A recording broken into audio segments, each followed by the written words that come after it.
Maharaj. Hare Krishna, dear devotees, my humble obeisances to you all glories to Srila Prabhupada. Thank you so much for joining His Holiness Candramauli Swami Maharaj's daily class. Today, we are continuing with our Srimad Bhagavatam series of second canto, first chapter, first step to God's realization. And today's verse is number 8. Hare Krishna Maharaj, my humble obeisances to you, all glories to Srila Prabhupada. I'm going to share my screen again. Prabhupada, my obeisances. Sorry about the disturbance. Yeah. Please go ahead. Take all. Om Namo Bhagavate Vasudevaya. Om Namo Bhagavate Vasudevaya. Om Namo Bhagavate Vasudevaya. Idam Bhagavatam Namam Puranam Brahma Samhitam Adhyatavam Dwarparado Pita Daipaya Naraham. Translation. At the end of the Dwapara Yuga, I studied this great supplement of Vedic literature named Srimad Bhagavatam, which is equal to all the Vedas from my father, Srila Daipayana Vyas. Purport. 1 minute before I do the purport.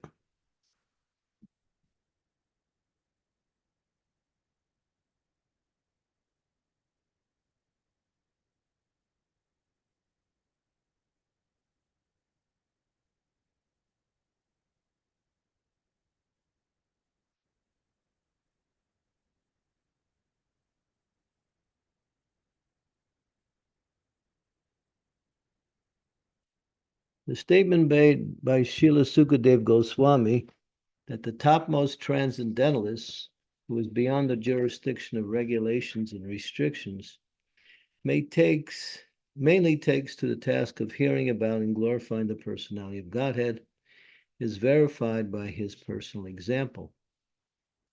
Sukadeva Goswami, being a recognized liberated soul and the topmost transcendentalist, was accepted by all of the topmost sages present in the meeting during the last 7 days of Maharaj Parikshit.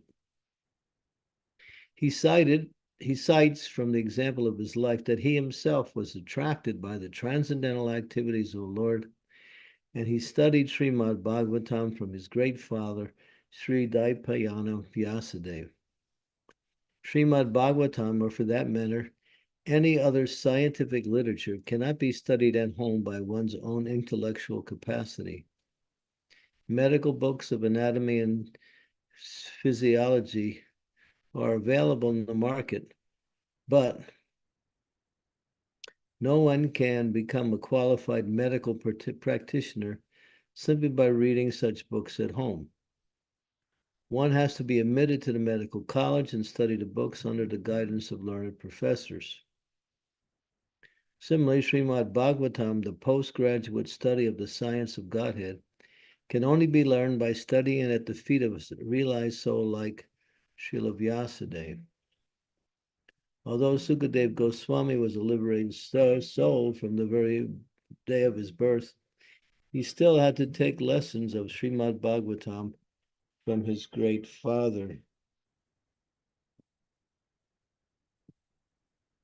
Vyasadeva, who compiled the Srimad Bhagavatam under the instructions of another great soul, Sri Narada Muni. Lord Sri Chaitanya Mahaprabhu instructed a learned Brahmin to study Srimad Bhagavatam from a personal Bhagavad. Srimad Bhagavatam is based on the transcendental name, form, activities, pastimes, entourage, and variegatedness of the Supreme Person. It is spoken by the incarnation of the personality of Godhead, Srila Vyasadeva. Pastimes of the Lord are executed in cooperation with his pure devotees, and consequently historical incidents are mentioned in his great literature because they are related to Krishna. It is called Brahma Samhita because it is the sound representation of Lord Krishna. Like the Bhagavad Gita is the sound incarnation of the Lord because it's spoken by the Supreme Lord, And Srimad Bhagavatam is the sound representation of the Lord because it was spoken by the incarnation of the Lord about the activities of the Lord. As stated in the beginning of this book, it is the essence of all Vedic desire tree and the natural commentation on the Brahma Sutras. The topmost transcendental thesis on the subject matter of Brahman. Vyasadeva appeared at the end of Dwapara Yuga as the son of Satyavati, and therefore the word Dwapara Ado, or in the beginning of Dwapara Yuga, in this context means just prior to the beginning of Kali Yuga. The logic of this statement, according to Srila Jiva Goswami, is comparable to that of calling the upper portion of the tree the beginning. The root of the tree is the beginning of the tree, but in common knowledge, the upper portion of the tree is seen first.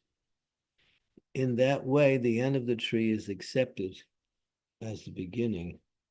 Om Gyan Timirandasya Gyanajana Salakaya Chaksa Unmilitam Yena Tasmai Shri Gurave Namaha Shri Chaitanya Manobhistam Stapitam Yena Bhutale Swayam Rupa Kadammayam Dadati Swapadantikam Nama Om Vishnu Padaya Krishna Vasaya Bhutale Srimakti Bhakti Vedanta Swami Iti Namine Namaste Saraswati Devi Gauravani Pacharine Nirvisesa Sunyavari Pastyatya Desatarine Vanchakalpa Tarubhischa Kripa Sindhu Pevacha Titanam Pavanebhyo Vaishnavebhyo Namaho Namaha Jai Sri Krishna Chaitanya Prabhu Nityananda Shri Advaita Gadadhar Sivasadi Gaur Bhaktivinoda Hare Krishna Krishna Krishna Hare Hare Hare Rama Rama Rama Hare Hare. So we're hearing about the glories of Srimad Bhagavatam, which is the sunam bonum of all Vedic literature, and that it's the essence of the activities of the name, fame, form, qualities, pastimes, entourage, and the glories of the pure devotees. All of this is mentioned in a pure form with the conclusion of the 10th canto, which is the topmost understanding of the nature of the Supreme Lord and our relationship with him in the mood of Vrindavan Dham. So this particular treatise, Srimad Bhagavatam, is meant to be understood in relationship to those who are living Bhagavatam.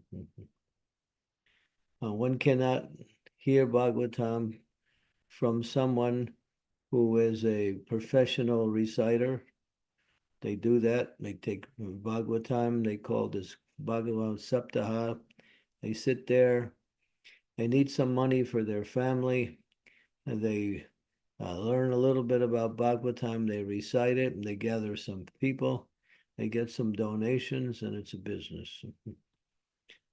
Nobody benefits, the speaker, nor the hearer, nor the people who hear, neither one, because milk touched by the lips of a serpent has poisonous effects. Therefore, one has to hear from the authorized soul, those who come in disciplic succession from Sri Krishna himself, that is the pure Paramparat system, the pure devotees of the Lord. It's like we have our Bhagavatam by Srila Prabhupada, A.C. Bhaktivedanta Swami Prabhupada. And there are many other editions of Srimad Bhagavatam. But who's actually practicing Bhagavatam according to those other editions? Hardly few. And even if they are, they don't really know the essence of Bhagavatam. The essence of Bhagavatam is pure devotional service to the Supreme Lord. And all of the 18,000 verses are all interrelated and connect with the goal of life, which is to awaken one's natural, loving relationship with the Supreme Personality of Godhead. There are many in the name of authorities. They get a little bit of learning. They have some ability to speak, but they don't know anything about Bhagavatam. When Sri Chaitanya Mahaprabhu was here, there was one person, his name was Devananda Pandit. And Devananda Pandit was known to be a scholar on Srimad Bhagavatam, and he had a following, and he would give public orientations, statements, seminars on Bhagavatam, mostly reading. And people would come and listen because he was very expert at reading, had a beautiful voice. He could sing the verses very nicely. People were attracted. But one day, Lord Chaitanya, he was walking, and Devananda Pandit, he was coming from the opposite direction, and Lord Chaitanya stopped in front of him and said, "I'm going to tear up your Bhagavatam." Lord Chaitanya was really angry because he was not really giving the essence of Srimad Bhagavatam. And of course, he had offended Srivas Thakur. When Srivas Thakur had come to hear Devananda Pandit, this was before the advent of Lord Chaitanya, he came to hear along with many of the followers of Devananda Pandit, and he sat listening. And because Devananda Pandit knew how to speak, and the verses, of course, are very pure, he was reciting so nicely, and Srivas Thakur went into a state of ecstasy. And in his ecstasy, it was becoming disturbing for the other persons who were not in ecstasy. And so they picked him up in his ecstatic state and brought him outside and put him on the ground, went back in. When Srivas realized what happened, he got up and went home. And then he was feeling very sad, but then he started to read Bhagavatam at his own place. And at that time, Lord Chaitanya entered into his heart and gave him the ecstatic symptom of hearing Bhagavatam as it was meant to be heard from the pure source. So Bhagavatam is the best of all. There are 10 subject matters in Srimad Bhagavatam. This will come up later. I'll actually read from another book which lists the 10 subject matters.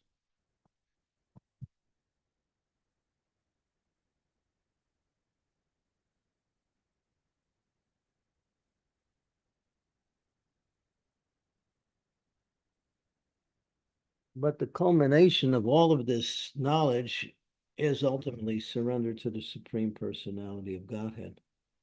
So simply by reading Bhagavatam, one has to be practicing devotional service and hearing it from those who are qualified to speak it.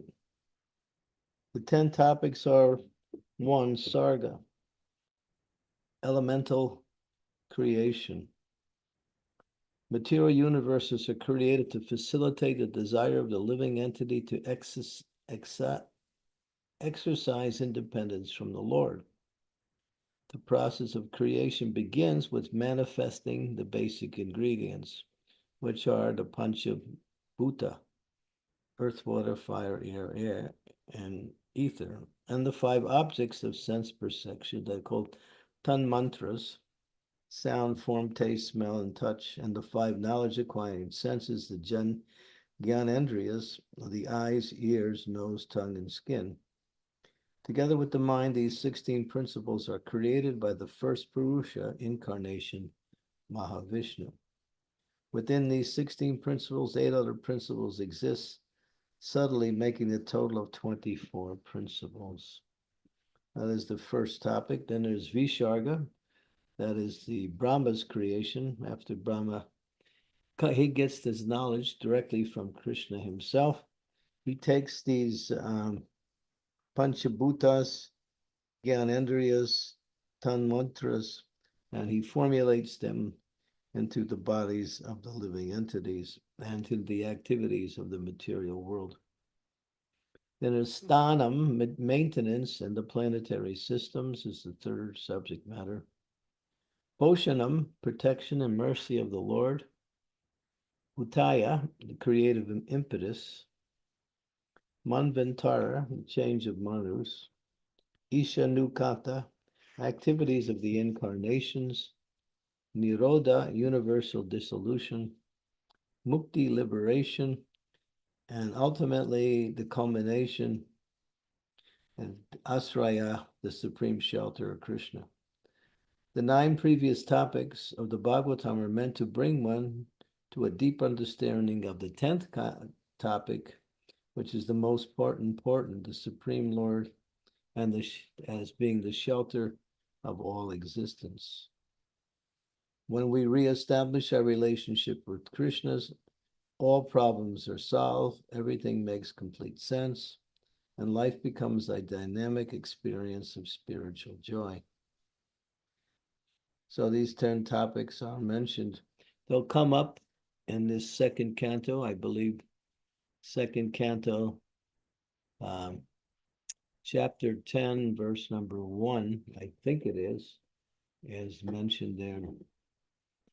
But these are the ingredients, but the essence is Asraya, the Supreme Personality of Godhead, to take shelter of the Lord by engaging in devotional service to the Lord.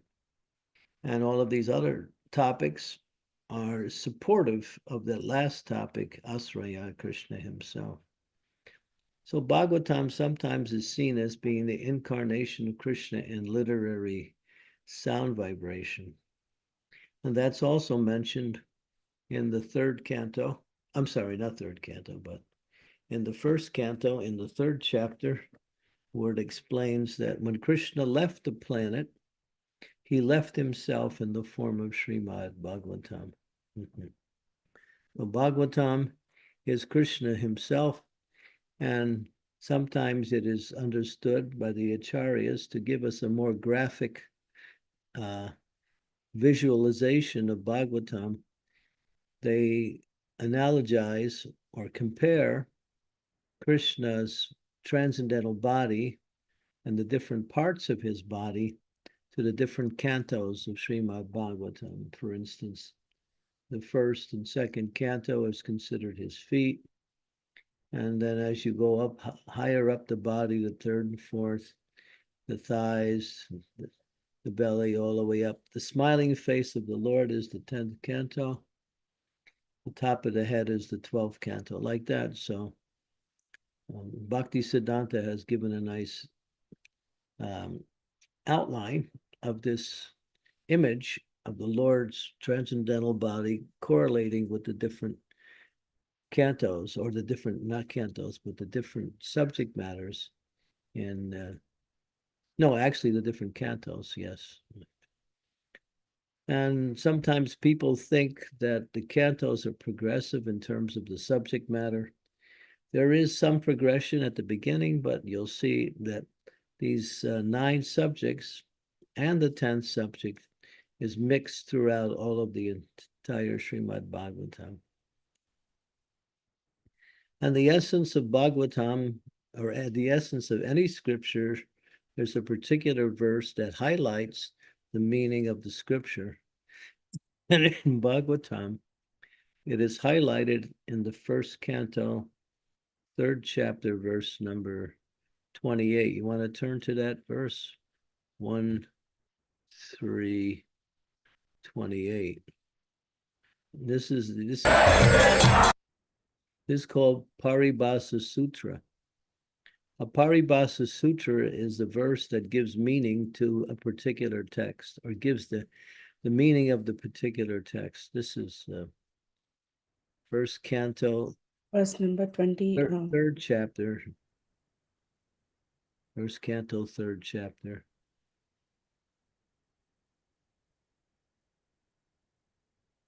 I don't know where you are.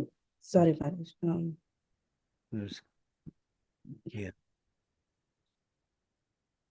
So this is called the source of all incarnations, and it culminates with verse number 25 here. So you can bring up the verse also. Sorry, Maharaj, I forgot the verse number. Can you? 28. 28, yeah. Okay. Ete chamsam kalom pumsam Krishnas tu Bhagavan Swayam Indriyai Vakalam Lokam Mirdayanti Yuge Yuge. All of the above incarnations, so before you're hearing about the different incarnations of the Lord, are either plenary portions or portions of the plenary portions of the Lord. There's different categories of incarnations. Some are direct, some are less direct. But Lord Sri Krishna is the original personality of Godhead. So that established, after mentioning all of the incarnations of the Lord, this verse establishes that Lord Sri Krishna is the original personality. He is the source of all of the other incarnations. All of them appear on planets whenever there is a disturbance created by the atheist. The Lord incarnates to protect the theist. So it also mentions why the Lord comes to protect eternal religious principles, reestablish eternal religious principles when they're lost due to the atheistic mentality of the population, and to give protection to those who are surrendered to him in devotional service. So this verse is called the Paribhasa Sutra. Every scripture has a Paribhasa Sutra, or the verse that ultimately gives the meaning for the whole text, like that.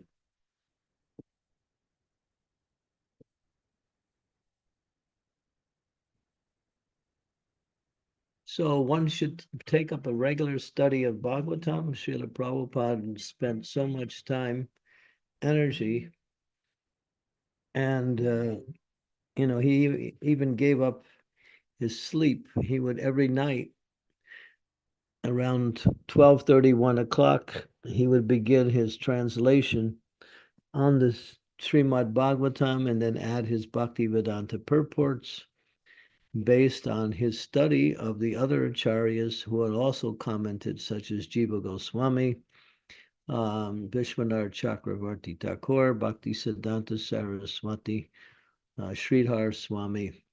These were other common persons who gave commentaries on the verses in Srimad Bhagavatam. Prabhupada studied and then added his own realization according to the Western mentality. Prabhupada's purport made it us, no one can understand Bhagavatam straight from the verses. It's not possible. We don't have the spiritual qualities to understand these verses. They're too deep and too complex. But the acharyas have given us, and then Prabhupada takes it even further for the Western mentality by giving it his Bhaktivedanta purports, which he said are his ecstasies in love of God. So he actually was teaching us through his own ecstasies what is pure devotional service. And Srila Prabhupada spent so much time. And he wanted to finish at Bhagavatam. He actually finished 9 cantos completely, and he finished 13 chapters of the 13 chapters of the 10th canto. And then the disciples of Srila Prabhupada who were qualified continued and finished the 10th canto, which is 90 chapters. 10th canto is the biggest canto. The 11th canto, which is also very long, it's also 28 chapters. And the smallest of all cantos is the 12th canto, which only has 13 chapters. So, yeah. So, Bhagavatam, if you make a life study of Srimad Bhagavatam, we have devotees who have broken down the text into either more finer and finer understandings where you can study it. Not only study it, you can learn how to teach it simply by their studying of Bhagavatam and making graphs out of that study where we can see how the different subject matters branch off into more and more subject matters. It's a great text to study. And if you know Bhagavatam, you're probably, you won't take birth in this world again. Bhagavatam is Krishna himself. It's the best of all scriptures. That's why we do these every day. We're doing Srimad Bhagavatam verse by verse, because it's very much necessary for us to know Bhagavatam if we're going to actually practice devotional service in the proper way. Otherwise, we'll speculate, we'll imagine, we'll start thinking that devotional service is some idea, and then we place our own ideas within those other ideas, and then we go farther and farther away from the reality. So everything is there, very scientific, very clear. You see Maharaj Parikshit, he's sitting on the banks of the Ganges, he's about to fast. He could have asked for another scripture, but he didn't. He wanted to hear the best of all scriptures. And Sukadev Goswami, knowing, because Sukadev Goswami knows past, present, and future, he knew exactly where to come. He knew that there was a student waiting to hear, and this student was the best of all students. He was the king of the world, a great devotee of the Lord, coming from a heritage of many other great devotees. Now he wants to perfect his life simply by hearing Bhagavatam. And the process of devotional service includes 9 different angas. Angas means limbs. And the first one is Shravanam. Shravanam means to hear.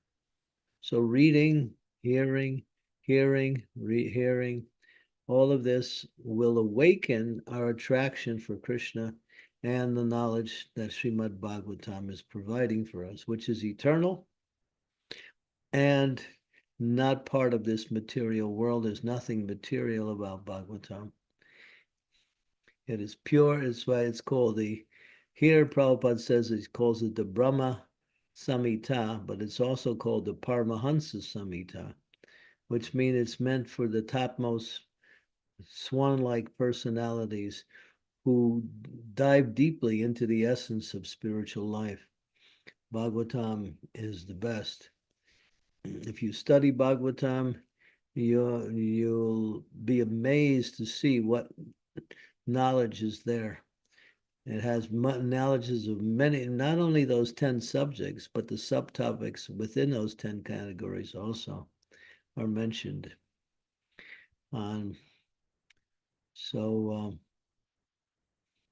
Therefore, please continue to come onto these classes, and this is one way you can connect regularly with Srimad Bhagavatam and hear the glories of the Lord. And you're hearing it now from Sukadev Goswami.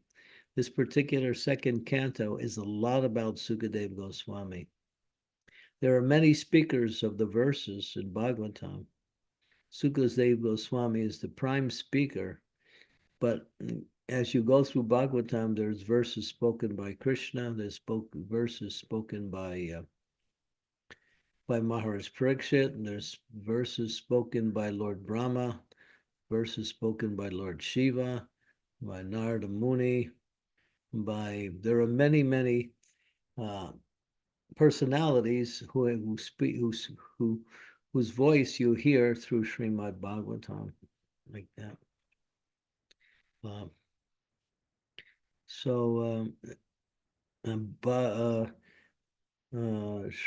is it? Bhadra Purnima is coming up on the 18th of September this year. And it says that if you gift someone a Bhagavatam set on that day, take Bhagavatam, find a very clean place, make a throne, place Bhagavatam on that throne, offer worship to Srimad Bhagavatam on that day, and gift Srimad Bhagavatam to someone on that day, then your passage to the spiritual world is guaranteed. It's simply by this process of worshiping Srimad Bhagavatam. It's the best of all scriptures. There's much we can say on Bhagavatam, but Bhagavatam says it all in its presentation.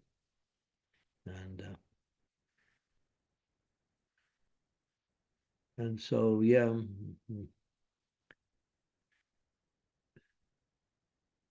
Okay, thank you. We'll stop there and see if there's any discussion.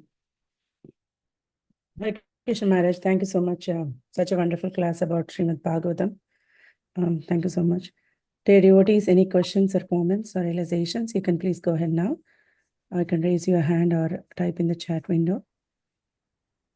Thank you. And please turn on your cameras if possible, wherever you are. Thank you. What are you doing? Maharaj, while others are thinking, I have a question. Sukadeva Goswami, right after his birth, he heard Bhagavatam from Vyasadeva. So because he is a pure devotee and he's a great soul, he is able to recite it back to Parikshit Maharaj in the big assembly of the sages.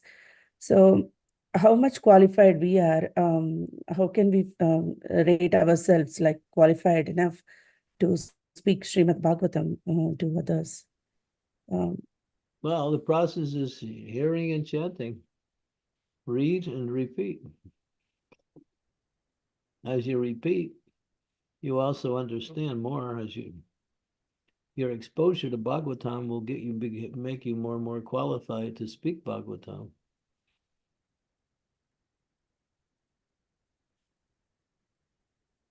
If you want to teach music, first you have to practice learning music. Then if become proficient at music, then you could also become a teacher of music. So Bhagavatam is there for everyone.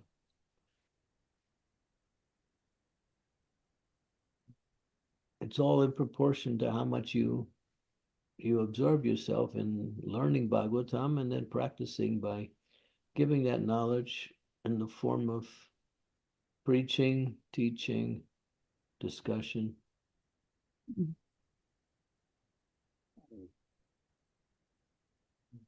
Yes, sir. Yeah. Yeah. Yeah. Thank you, Maharaj. Olga Mataji, please go ahead. Hare Krishna Maharaj, Hare Krishna, dear devotees, please accept my obeisances. All glories to Srila Prabhupada. My question is regarding discussion of Srimad Bhagavatam. So is it efficient? I mean, if in general it makes sense to discuss Srimad Bhagavatam or other scriptures with equals, I mean, without presence of a senior devotee or someone who knows better? Well, yeah, you should try to invite someone to come and speak. But if that is not possible, then bring a few people together, sit down and read.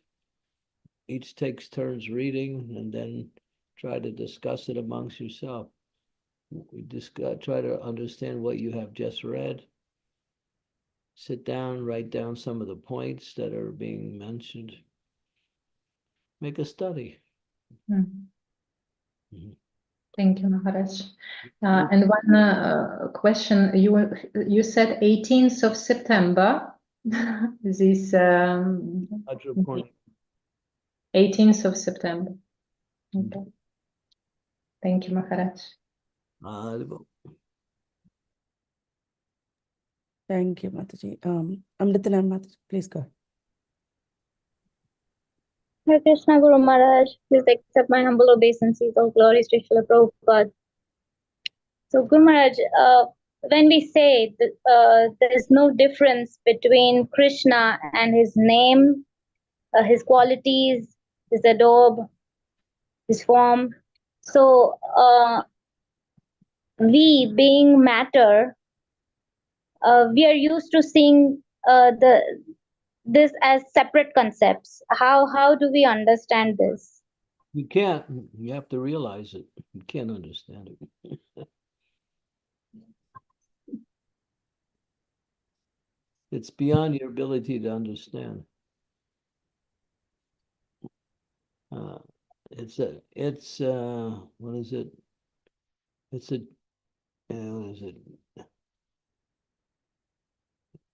What's the word? Let me think of the word.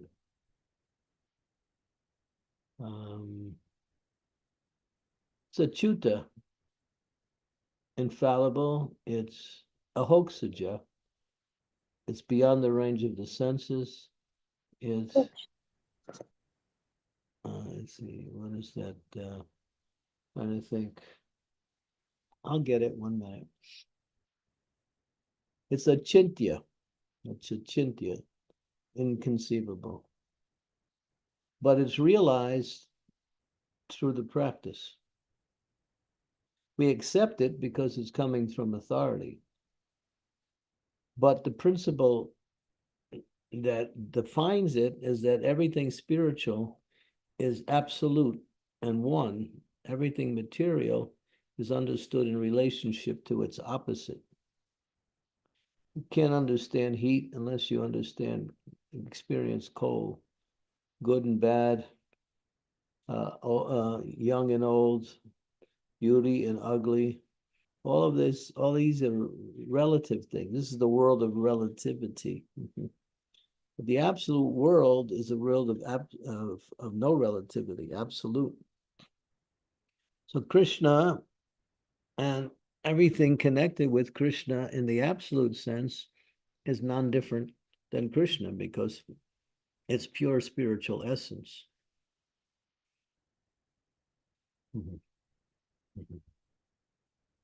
So Krishna's name, you can understand it by this way. You're chanting the Hare Krishna Maha Mantra and you're getting free from, illicit sex, intoxication, meat eating, gambling, all of the negative qualities that we have connected with for so many lifetimes are going. We're getting a desire to serve, we're becoming happy. So all of that's happening because we're chanting Krishna's name. So that name indicates that name is actually very powerful because that name actually is not just a name, it's a person in the form of a name.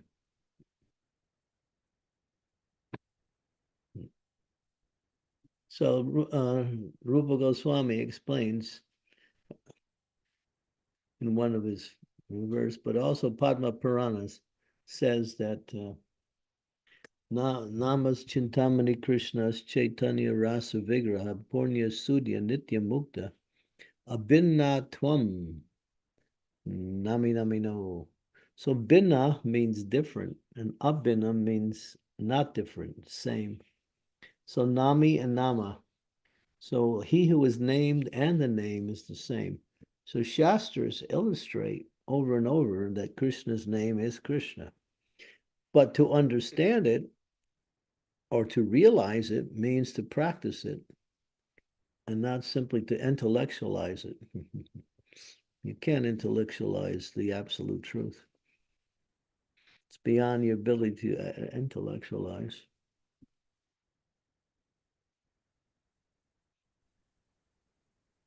Yes, it's a matter of realization.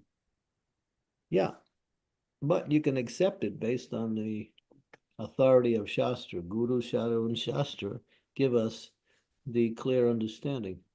We accept. Your father tells you, when you're a little baby, your father tells you, this is a spoon. And then you say, oh, yeah, and then you know this is a spoon. This is a knife. So you don't know what a knife is, and you don't know what a spoon is because you're just a little child.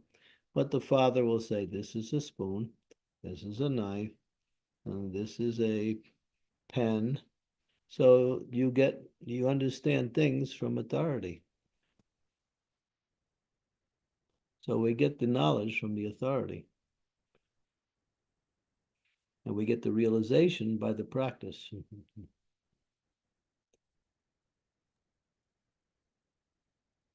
Thank you, Guru Maharaj.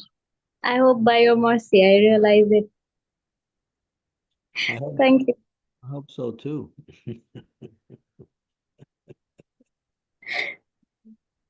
Thank you, Guru Maharaj. That's what I'm here for.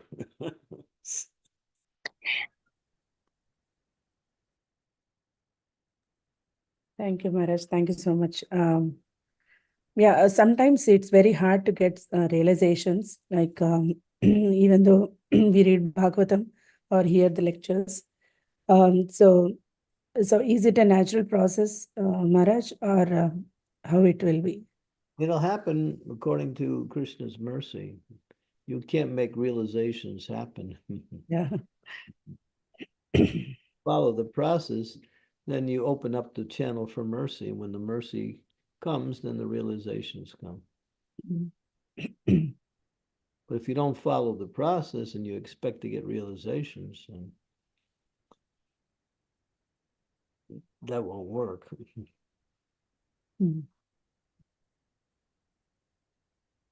Maharaj. Thank you. Sridevi Mataji, please go ahead. Thank you. Dear Guru Maharaj, please accept my humble obeisances. All glories to Srila Prabhupada. Guru Maharaj, on the subject of reading Srimad Bhagavatam, understanding it's non-different from Krishna, do we need to have some level of purity before we can actually get attracted to reading Srimad Bhagavatam? Or anyone can just pick up Srimad Bhagavatam and start reading it and, keep going like that? No, there has to be some level of purity. Hmm. Because many people will pick it up and just think it's just some stories, that's all. There's a nice it was a lecture, but then it was turned into a particular, it's not a book, but it's about 70 pages. It was by Bhakti Vinod Thakur, called the Bhagavad. Maybe you're familiar with that. And he describes the history of Bhagavatam and how people saw it as just some series of old folks' tales, or people saw it in different ways. So that's why it says in here, one has to study it under a teacher. Because we have a spiritual master and we're following the process given to us by the spiritual master, we're connected to the parampara, then we have we're in the right position to understand. Those who perform material activities and then expect to understand Bhagavatam, they can't, because their consciousness is polluted by the three modes of material nature.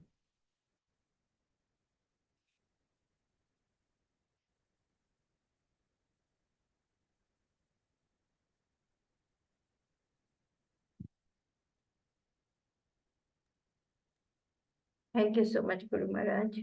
Yeah. Read the creed, get up to speed. That's the need. Take the lead and you'll be happy indeed. Stop smoking the weed. That's the last one. That's for those who are not qualified. The Maharaj, on on this question, like if you read Bhagavad Gita first, and then we are a little bit qualified to go to Srimad Bhagavatam. Prabhupada talks about Bhagavad Gita is preliminary. It deals, the subject matters of Bhagavad Gita, or what is the absolute truth, who we are, what is the nature of the absolute truth, who are we, the jiva, what is this material energy, what is the time factor, and what is karma. So these are the 5 subject matters, mostly in which deal? Bhagavatam, I read the 10 subject matters. Yes. So Bhagavatam is considered to be, Bhagavad Gita is basic.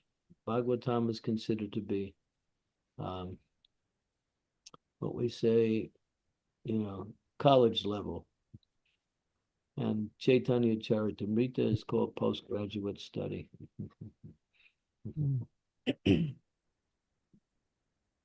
Yes, Maharaj. Yeah, so, but by reading and studying Bhagavad Gita, you'll have a working knowledge of how to enter into Bhagavatam. You can do it simultaneously. That's how Prabhupada aligned things. He gave, when he set up his program in the temples, Bhagavatam class in the morning, Bhagavad Gita class in the evening. Hmm. So he was teaching it simultaneously.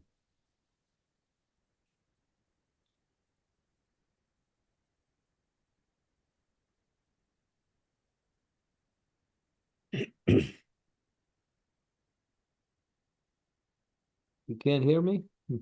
Yeah, they're It's too low? no, It's for quite me, clear, Gurudev, for yeah, me at least. yeah. Okay. Please check on your end, Prabhuji. Will do. Scarlett, Mhm. thank you.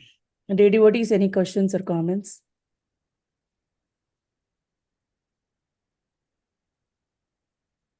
Maharaj, I have one more question. Like, when we say that we have to think about Krishna all the time, then so how exactly we have to think? Like in one lecture, I heard that Prabhuji was saying, if you are thinking about Krishna, you are just imagining that Krishna is doing like this, like that, but you don't know actually how Krishna is and what he is doing.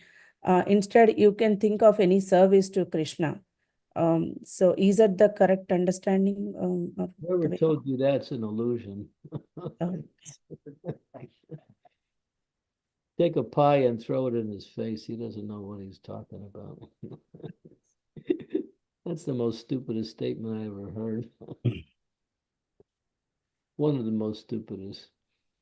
We see Krishna in the temple in his deity form. So if we think of that deity, then you're thinking of Krishna. We chant his holy name. So if we're chanting the holy name, we're thinking of Krishna. So these are the two ways we can think of Krishna in the mind. And of course, if we're engaged in devotional service, that's also nice, yeah. But there's a direct way to think of Krishna through his name, and you think of his qualities also. How nicely he was dressed that day in the temple. That's the purpose of the deity, to take darshan and keep that darshan as a mental picture throughout the day.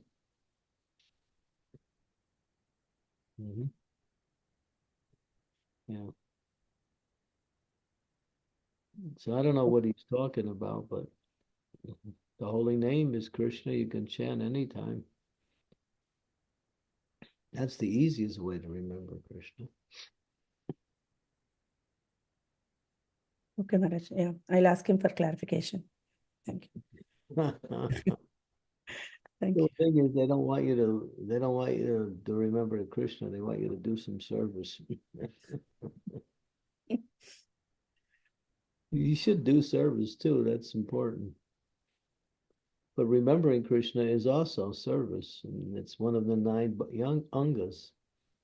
Shravanam, Kirtanam, Smarnam.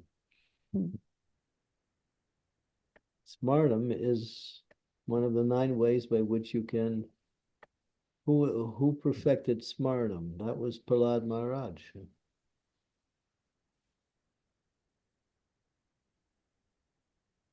Says that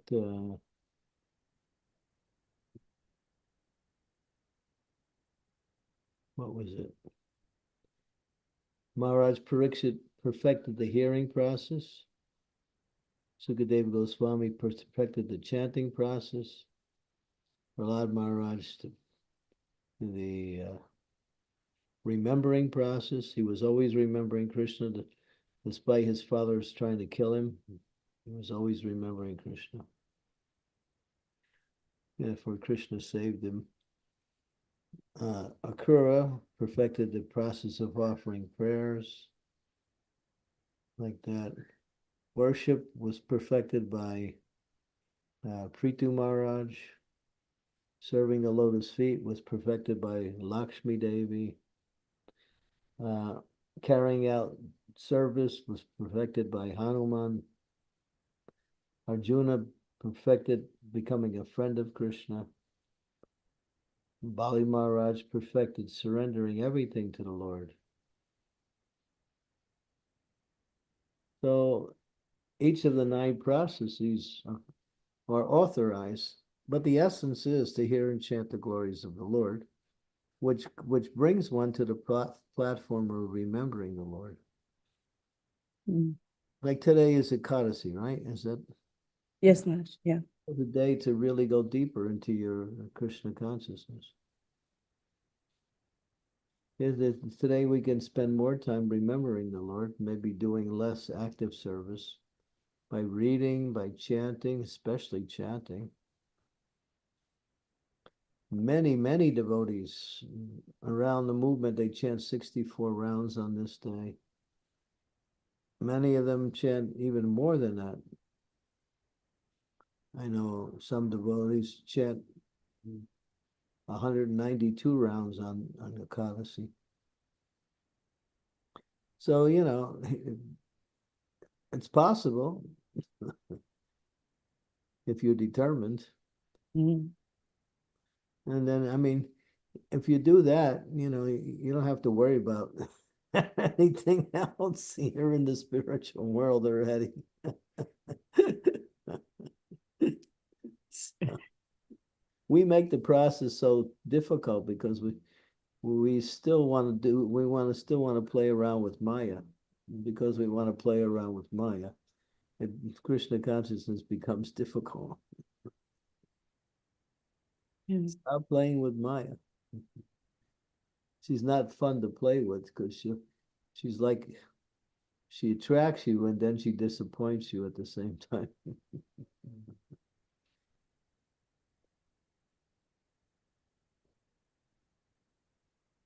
We don't even know that we are playing with Maya, Guru Maharaj. That's the thing. You say, Krishna, I really want to get out of this material world. So please give me your shelter.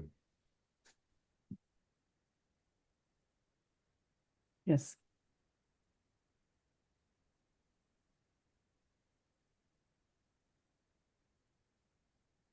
Yes, Maharaj. Thank you so much. Yeah, but take time. The process is fun. Yeah. It's fun. It says it. Susukam kartamavyayam. It's a joyful process. It's not an arduous process. It's a joyful process. Singing, dancing, eating, reading. What else can you want?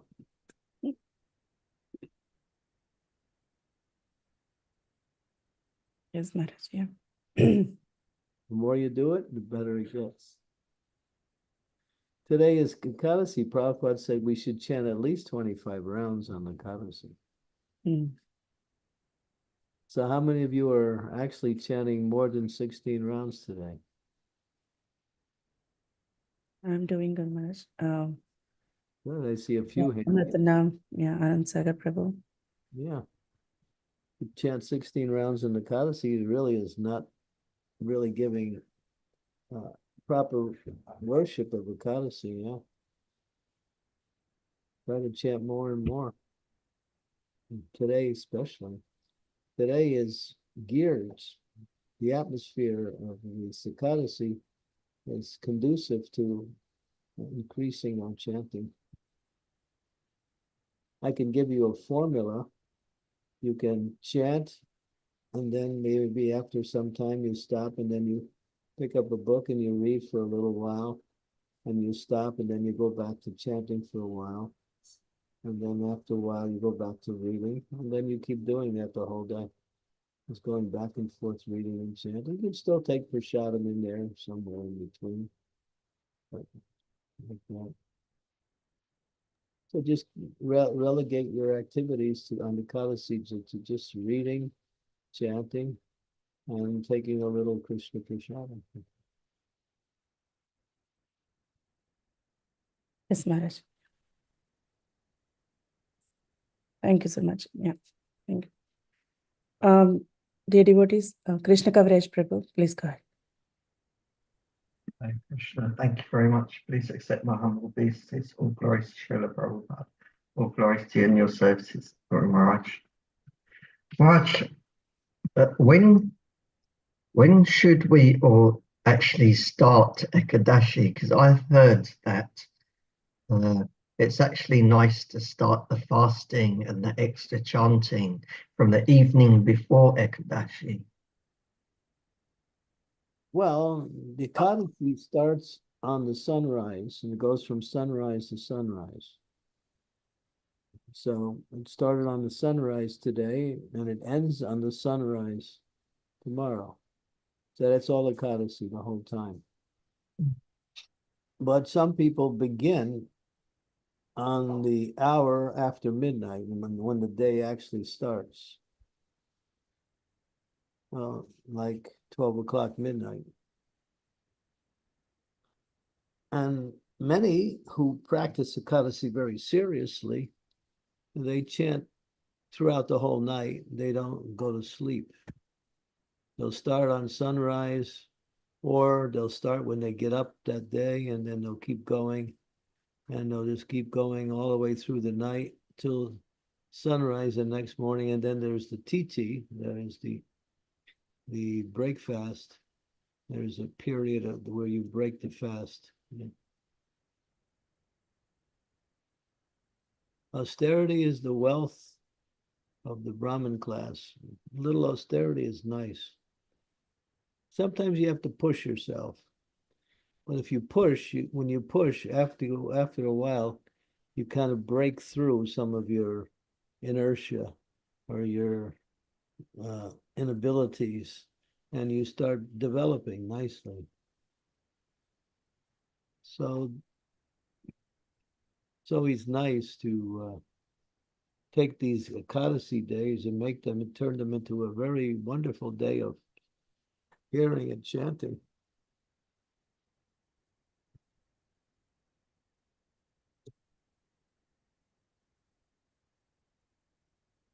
Thank you very much, Maharaj. Okay. Thank you. Silpesh Prabhu, please go ahead. Hare Krishna Maharaj, please accept my humble obeisances. No glories to Srila Prabhupada. Now, Maharaj, why is it important to break a fast, especially at an auspicious time? Yeah. It's called the sadhya. You have to break the fast by taking a little bit of grain within that period of time. Everything goes by astronomical calculation. Ekadasi means 11. Eka means 1, and dasi means 10. So Ekadasi means 11. Ekadasi or Ekadasi. So it means 11 days after the full moon and 11 days before the full, 11 days, 11 days before the full moon and 11 days after the full moon. So it's all astronomically calculated. So there's a break time period as part of that astronomical calculation where you no longer follow the fast, and then you take a little bit of grain to break the fast. And there's a time period that is auspicious for doing that. If you don't take that, if you don't break it within that time period, you don't get the benefit of the Ekadasi. It's all astronomically calculated. Just like when you take birth, they do an astrological chart, and then you can see the birth was done at a certain time. There's certain calculations of the heavenly arrangements, and all of this can be analyzed in the form of a person's characteristics, personalities, tendencies, all of that. So we are part of the material energy. And the material energy is very complex. It works under Krishna's. Everything is working perfectly. Ishavashamidam sarvam yat kinchat jagam da jagat tena jaktena punjajaha magridaha kasaswandavnam. Everything created by the Lord is perfect and complete. Everything is working under the time factor. Time factor is the element by which the whole material world works. The time factor is Krishna's external energy. Study astrology, you can get more information about how the material energy is working. But even that's limited.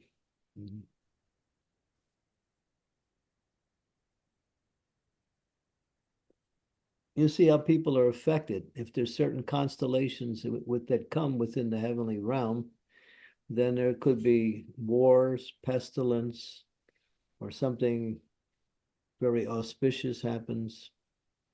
It's just like it mentions in the Bhagavatam, when Krishna was born, all the planets aligned themselves in the most auspicious arrangement. And the Rohini star was prominent in the heavens during the time of Krishna's birth. So there's different realms of existence, just like we're on one realm of existence. Higher than that is where the devas are. Higher than that is where the great sages are in the higher realms. And beyond that, and then there's Shiva Loka, and beyond that there's the Brahma Jyoti. Beyond that is the Vaikuntha realm. Beyond that is the realm of Goloka Vrindavan. Everything is, the whole world is so synchronized exactly according to Krishna's arrangement. And the time factor is the thing that moves things from one situation to another. Just like they say, all good things happen. All good things happen in time, or time heals all wounds. We talk about time. Time is really mysterious because it's Krishna in the form of external energy, and it moves everything. If you look at it now, below our existence is the existence of the animals and the insects and all of those lower living entities. They're also under the time factor too. So an ant will live for 100 years according to the calculation of time on that level.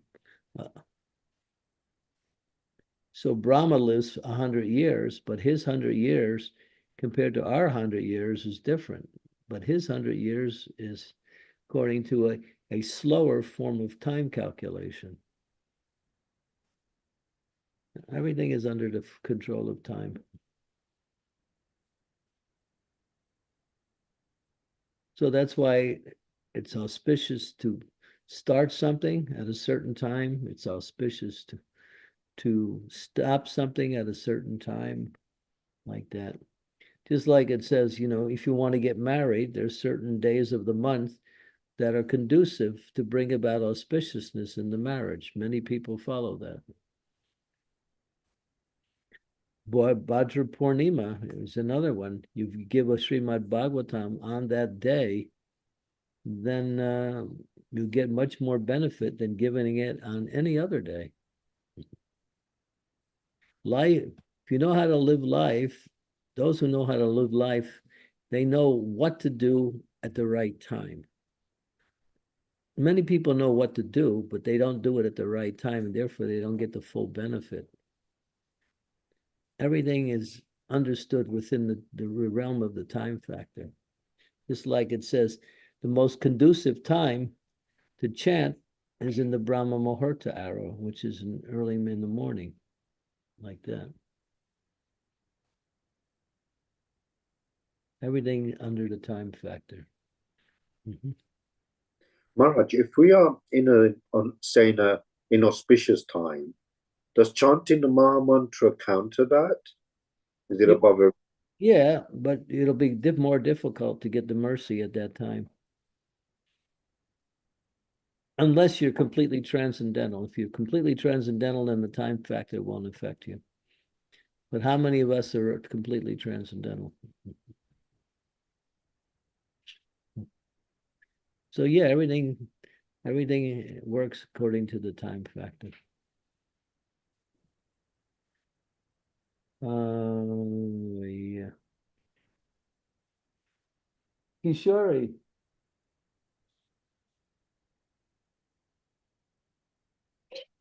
Yeah, I'm still doing my class, but I want to show you a few things.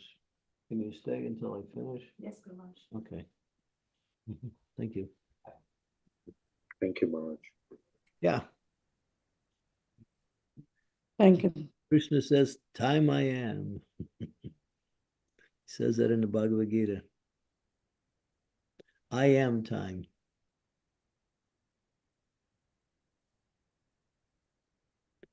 Can you measure it? No.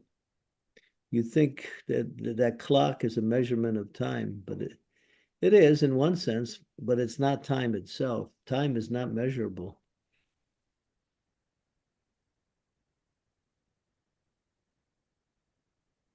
Like a one person's life, everyone is destined to live for so many years.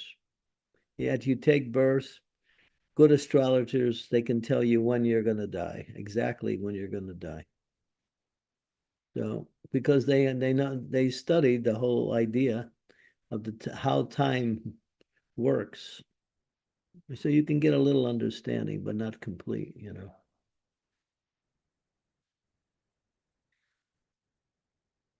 It says the Pandavas retired timely.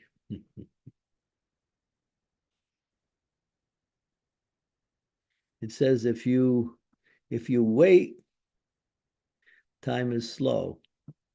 If you're happy, time is fast. And if you love, time is eternal. So the perception of time is based on your consciousness.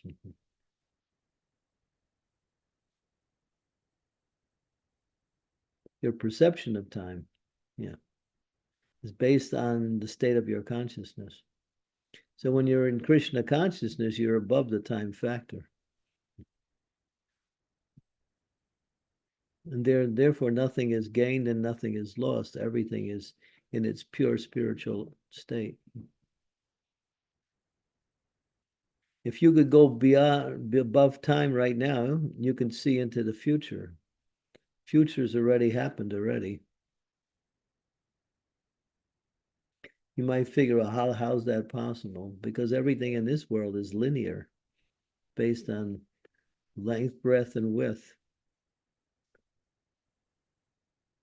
So those who know the art, they can actually go into the past and into the future.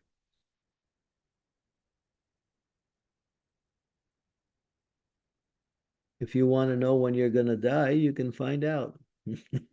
There's astrologers who can tell you. They can tell you when you're in a good period and when you're in a difficult period.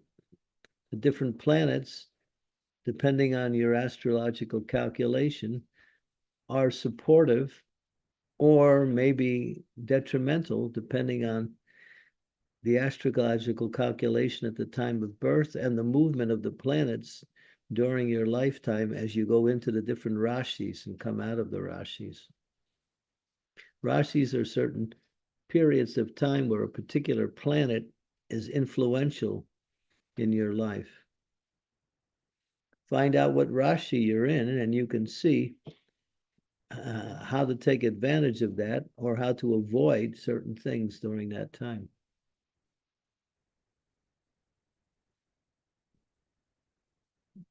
So everything is based, in a material sense, everything is based on time.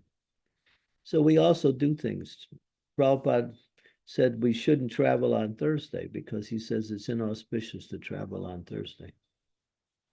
It's inauspicious to travel on Ekadasi also. You can expect something to go wrong if you travel on Ekadasi, guaranteed. Because Ekadasi is meant for chanting, not traveling. If you have to chant, travel on Ekadasi for some reasons, make sure you don't stop chanting, because that'll protect you from the difficulties you'll encounter in the process of traveling on Ekadasi. I have many personal stories I can tell you, but I don't have time to go through all of them. Thank you, Maharaj. Such a detailed explanation on time. Thank you so much. There's much more. Maharaj, there are two more raised hands. Is it okay to take the questions? Yeah, Kanchana. Yes, Kanchana, please. Hare Krishna Maharaj, my obeisances. All glories to Prabhupada. Maharaj, you were just saying about the auspicious time to break the fast, and if we don't break the fast at the correct time, then we don't get the benefit of the Ekadashi.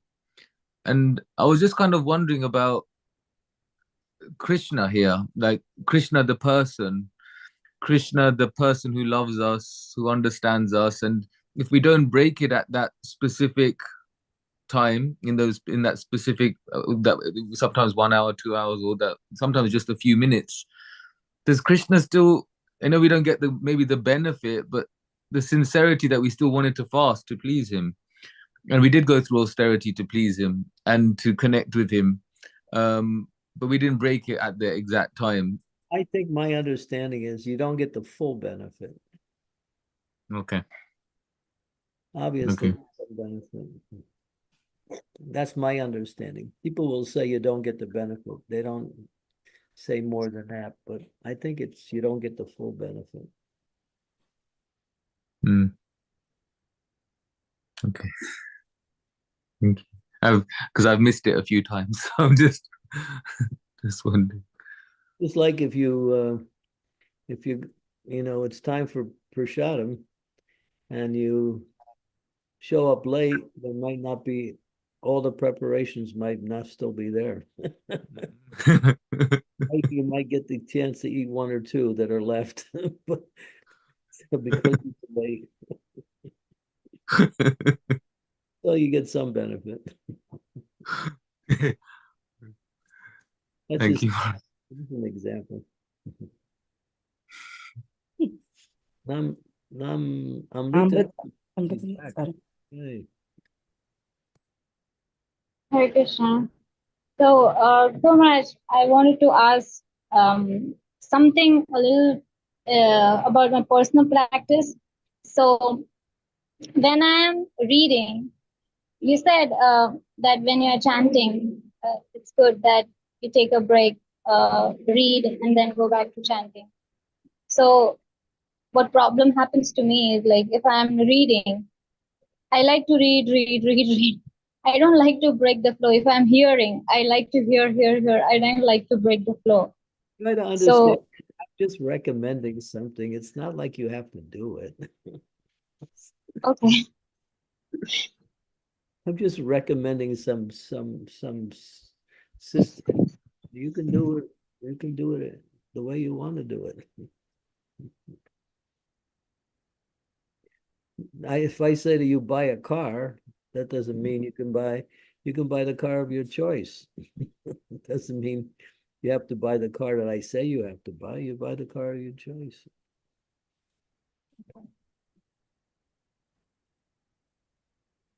Okay. But is that okay, Guru Maharaj? What I'm experiencing is because even if I'm painting, I don't like to break the flow. If I'm reading, I don't like to break the flow. I'm not telling you have to break the flow. Where do you get that idea? No, I'm asking is it a flaw?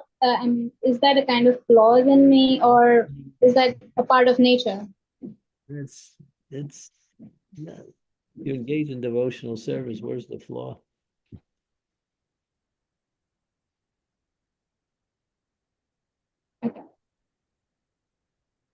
Thank you, com- Guru Maharaj.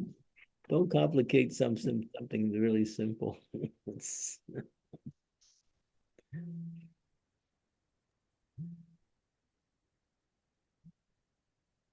Hare Krishna. Okay, I Thank think I can take Manas. one more question and then I have to go because I Manas haven't. has raised his- Prabhuji, please go ahead. Mhm. Hare Krishna Maharaj, please accept my humble obeisances. All glories to Srila Prabhupada and Hare Krishna to all the Sangha devotees. Maharaj, so at the level of bhakti, we do not want to think of anything as a benefit to me, right? So here, when we are talking about the benefits, for example, fasting and Ekadasi, what kind of benefit that I am looking for?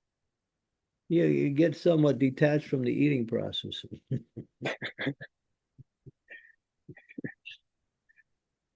We like to eat and we look forward to eating. So fasting just helps us to get the little detached from eating.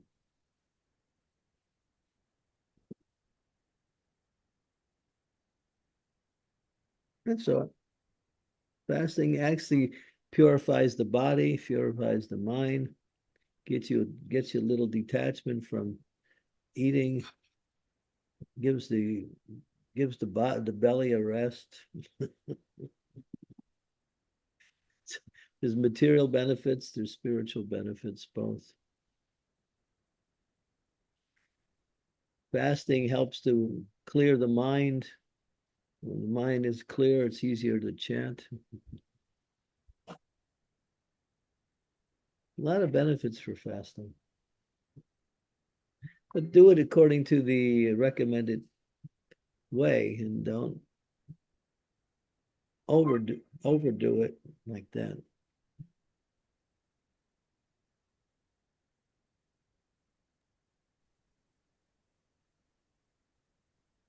Is that okay, Prabhuji? Okay. Sure, Maharaj.